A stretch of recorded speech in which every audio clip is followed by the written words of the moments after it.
आज पढ़ने वाले हम रसायन विज्ञान की मूलभूत अवधारणा। ठीक है, तो सबसे पहले जानेंगे विज्ञान के बारे में। ठीक है, विज्ञान किसे कहते हैं, विज्ञान की परिभाषा को समझेंगे। जैसे कि आप पिछली क्लास में पढ़ करके आए हैं, 9th में या हाई स्कूल में आपने पढ़ी होगी। तो विज्ञान कैसे कहते हैं, यानी किसी वस्तु के क्रमबद्ध, सुसंगठित एवं सुव्यवस्थित ज्ञान को विज्ञान कहते हैं। यह क्या कहलाती है, विज्ञान की परिभाषा। ठीक है, उस प्रकार से जैसे आगे बढ़ेंगे तो सबसे पहले यानी कि जो रसायन विज्ञान की मूलभूत अवधारणा, आपका जो चैप्टर है, इसमें पहली जो व्याख्या है वो इस प्रकार से है, पदार्थ। ठीक है, पदार्थ के बारे में जानेंगे। पदार्थ या द्रव्य दोनों एक ही चीज है। पदार्थ को ही द्रव्य कहते हैं, द्रव्य को ही पदार्थ कहते हैं, और इंग्लिश में इसे मैटर बोल देते हैं। ठीक है, तो पदार्थ किसे कहते हैं, यानी कि पदार्थ है क्या चीज है, दुनिया की हर वो चीज। ठीक है, दुनिया की हर वह चीज जो स्थान घेरती है, जिसमें अपना कुछ भार, ठीक है, जिसमें अपना कुछ भार होता है, जिसे हम महसूस कर सकते हैं, क्या कहलाता है, पदार्थ कहलाता है। जैसे कि कोई किताब है, पेन है, कुर्सी है, घड़ी है, मेज है, गिलास है आदि। ठीक है, इसी प्रकार से क्या कहलाते हैं, पदार्थ कहलाते हैं। यानी कि जैसे ये पेन है, अब ये मैंने आप पेन यहाँ पे रखा तो पेन ने कुछ ना कुछ स्थान घेरा, कुछ ना कुछ इसमें अपना वजन है, इसे हम छू के देख सकते हैं, इसे हम महसूस कर सकते हैं, है ना। तो ये क्या है, एक पदार्थ है। ठीक है, ऐसे ही आगे बढ़ेंगे पदार्थ के बारे में। तो पदार्थ के बारे में अब इसका वर्गीकरण को देखेंगे, पदार्थों का वर्गीकरण। ठीक है, द्रव्य या पदार्थ का वर्गीकरण तो समझेंगे। द्रव्य को दो रूपों में वर्गीकृत किया गया है, यानी कि पदार्थ को दो रूप में वर्गीकृत किया गया है। पहला वर्गीकरण है भौतिक वर्गीकरण और दूसरा आपका रासायनिक वर्गीकरण। तो जानेंगे भौतिक वर्गीकरण कौन से होते हैं। ठीक है, ताप व दाब की साधारण दशाओं में द्रव को भौतिक अवस्था के आधार पर, यानी कि द्रव्य को भौतिक अवस्था के आधार पर 3 भागों में वर्गीकृत किया गया है। 3 भाग कौन कौन से हैं भौतिक वर्गीकरण के आधार पर, ठोस अवस्था, दूसरा आपका द्रव अवस्था और तीसरा आपका गैस की अवस्था। ठीक है, यहां से इतना समझ में आ चुका होगा। तो आगे बढ़ेंगे। ये अब जो हमने अवस्था बताई थी द्रव्य की 3 अवस्था, तो इसमें आपका जो पहला टॉपिक है ये रहेगा आपका ठोस अवस्था। ठोस अवस्था के बारे में जानेंगे, जिस अवस्था में पदार्थ के कण बहुत पास पास और व्यवस्थित होते हैं उसे ठोस अवस्था कहते हैं। ठीक है, आप इस प्रकार से समझेंगे, मैं आपको इस तरह से समझा रहा हूं। ठीक है, इसमें क्या होता है, अब ये जो मेन जो पॉइंट लिखे हैं इनको देखिए आप। ठोस पदार्थों की आकृति और उनका जो आयतन होता है वो क्या होता है, निश्चित होता है। यानी ठोस का जो आयतन होता है, जैसे इस आयतन बोलते हैं एक तरह से भार इसका। ठीक है, और एक जो आकृति होती है वो निश्चित होती है। ठीक है, ठोस के कण आपस में बहुत मजबूती से जुड़े होते हैं। पहले अब मैं आप जो बिंदु है लिखे हैं मेन पॉइंट वो आपको मैं समझा दे रहा हूँ, फिर यहाँ पे एक्सप्लेन करूंगा, सिखाऊंगा कि किस प्रकार से होते हैं। ठीक है, तीसरा है इसमें कण केवल अपनी जगह पर कंपन करते हैं। ठीक है, कौन से, ठोस के जो कण होते हैं अपनी जगह पर केवल कंपन कर सकते हैं, अलग अलग भागते नहीं है। ठीक है, उदाहरण क्या है इसका, उदाहरण में जानेंगे। लकड़ी हो गई, जैसे कि ईंट हो गया, चट्टान आदि, ऐसी चीजें क्या कहलाती हैं, ठोस कहलाती हैं। अब देखिए पहला इसमें क्या है, जिन अवस्था में पदार्थ के कण बहुत पास पास और व्यवस्थित होते हैं।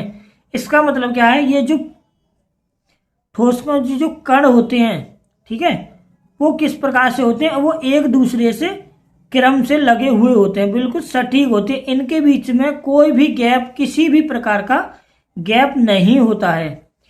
जैसे कि आप वीडियो में देख पा रहे हैं, जिस मैं आपको समझा रहा हूं, इस प्रकार से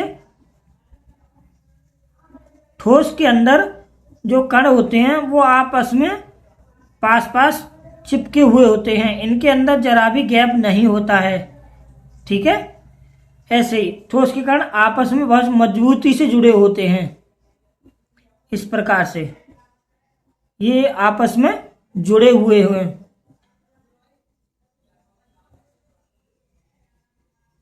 इस प्रकार से इनकी आकृति होती है। ठीक है, अब इतना देखने के बाद में आपको ठोस समझ में आ गया। ठोस की जो पहला चीज है कि ठोसों में उनकी आकृति और आयतन दोनों निश्चित होते हैं, और ठोस के जो कण होते हैं आपस में बहुत मजबूती से जुड़े होते हैं। इनके कण केवल अपनी जगह पर केवल कंपन कर सकते हैं, वाइब्रेट कर सकते हैं, ना कि ये अलग अलग एक दूसरे से भागते नहीं है। ठीक है, अब ठोस अवस्था आपको समझ में आ गई होगी। अब आगे बढ़ते हैं। ठोस अवस्था के बाद में हम देखेंगे यह है आपका द्रव अवस्था। द्रव अवस्था इस प्रकार से है, यानी कि द्रव का मतलब है लिक्विड। ये द्रव है और वो द्रव्यता, द्रव्य माने पदार्थ और द्रव माने लिक्विड। ठीक है, तरल। तो द्रव का आयतन निश्चित होता है। ठीक है, द्रव का जो आयतन होता है वो निश्चित होता है, परंतु आकृति क्या होती है, वो अनिश्चित होती है, तथा यह उस पात्र की आकृति को ग्रहण कर लेता है जिसमें इसे रखा जाता है। ठीक है, उदाहरण समझाऊंगा आपको, जैसे कि जल हो गया, दूध हो गया, मरकरी, एल्कोहल, है ना, आदि। अब मैं आपको इसे और बारीकी से समझाता हूं। द्रव जो होता है, द्रव का जो आयतन होता है, ठीक है, ये द्रव है। ये हमारे पास एक बीकर है ना, इसमें क्या है, ये बीकर में जल भरा हुआ है, इसको ऐसे समझेंगे। इसका जो आयतन है इसमें, ठीक है, एक ये हमारा है 1 लीटर है। अब 1 लीटर है, अब 1 लीटर को मैं अगर बाल्टी में डाल दूं इसको, ठीक है, अगर मैं इसे बाल्टी में डाल दूं, इस जल को अगर मैं बाल्टी में डालता हूं तो क्या होगा, इसमें देखिए द्रव का आयतन तो निश्चित होता है परंतु इसकी आकृति अनिश्चित होती है। आकृति अनिश्चित का मतलब ये होता है, अगर मैं इस जल को अगर इस बाल्टी में डाल देता हूं तो इसकी जो आकृति होगी वो क्या है, बाल्टी की आकृति ले लेगा। अगर इसी जल को अगर मैं इस गिलास में डाल देता हूं तो ये क्या करेगा, इसका आयतन तो वही रहेगा, निश्चित रहेगा, लेकिन जो आकृति है वो बदल जाएगी। ठीक है, यानी कि उस पात्र की आकृति ग्रहण कर लेता है जिसमें इसे रखा जाता है। ठीक है, जैसे कि इसे अगर लीटर में रख दूंगा तो लीटर की आकृति ले लेगा, आकार ले लेगा। ठीक है, और इसमें क्या होता है, एक चीज और पॉइंट मैं आपको बता देता हूं कि द्रव के अंदर बहने का गुण होता है, यानी ऊपर से नीचे को बहने का गुण होता है। ठोसों के अंदर बहने का गुण नहीं होता है। ठीक है, इस प्रकार से देखते हैं। अब देखेंगे गैसीय अवस्था। गैसीय अवस्था पदार्थ की वह अवस्था है जिसमें पदार्थ के कण बहुत दूर दूर होते हैं और स्वतंत्र रूप से हर दिशा में घूमते रहते हैं। ठीक है, पहले मैं आपको डेफिनेशन समझा रहा हूं इसकी, फिर आपको उदाहरण देके समझाऊंगा। मेन पॉइंट समझेंगे।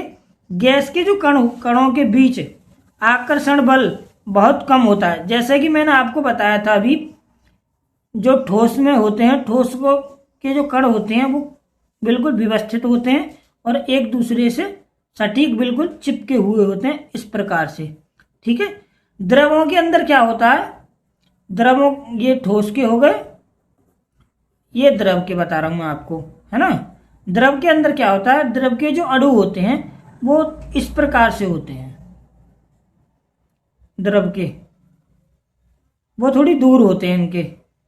ठीक है, द्रव ठोस की अपेक्षा। अब देखेंगे जो गैस के अणु हैं। ठीक है, अब गैस के बारे में जानेंगे। गैस के अणु क्या होते हैं, गैस के कण, उनके बीच में आकर्षण बल बिल्कुल बहुत ही कम होता है। ये यहाँ है, एक यहाँ, एक यहाँ, एक यहाँ, एक यहाँ, इस प्रकार से होता है। ठीक है, गैस के आकार और आयतन दोनों ही अनिश्चित होते हैं। ना तो इसका आयतन निश्चित होता है और ना ही आकार। अब इसे लीटर में नापेंगे, ना तो लीटर में नहीं इसे नाप तोल सकते हैं और ना ही इसे किसी प्रकार से रख सकते हैं। इसमें केवल बंद करके रखा जा सकता है, ठीक है। गैस को जिस बर्तन में रखी जाती है, ठीक है, गैस जिस बर्तन में रखी जाती है उसका पूरा आकार ले लेती है। अब इसके बारे में जानेंगे। अब हमारा सिलेंडर में गैस है। अब गैस को क्या होगा, इसमें क्या होता है, नीचे से ऊपर को बहने का गुण होता है, ठीक है। जैसे कि आप गैस को आप किसी कमरे के अंदर खोल देते हैं तो क्या होगा, ये पूरे कमरे का आकार ले लेगी, पूरे कमरे में फैल जाएगी। इस प्रकार से होते हैं। कण बहुत तेजी से मूव करते हैं, यानी कि जो कण होते हैं वो आपस में बहुत तेजी से मूवमेंट करते रहते हैं, इनकी अपेक्षा बहुत ज्यादा।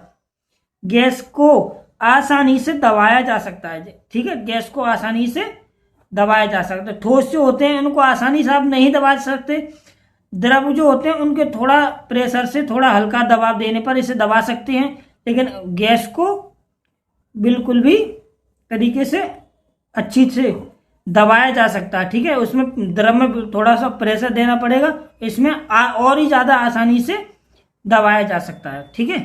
दोस्तों ऐसे ही वीडियो देखने के लिए हमारे चैनल से जुड़े रहें, ठीक है। हमारे चैनल का जो नाम है वो ये है टारगेट विद सत्य। दोस्तों आज से आपको इस चैनल पर रसायन विज्ञान की क्लास डेली मिलती रहेगी सुबह 7 बजे, ठीक है। तो चैनल को सब्सक्राइब करें, वीडियो को लाइक करना ना भूलें और आपके जो भी मित्र हैं उन सभी के लिए वीडियो शेयर कर रहे हैं। धन्यवाद दोस्तों।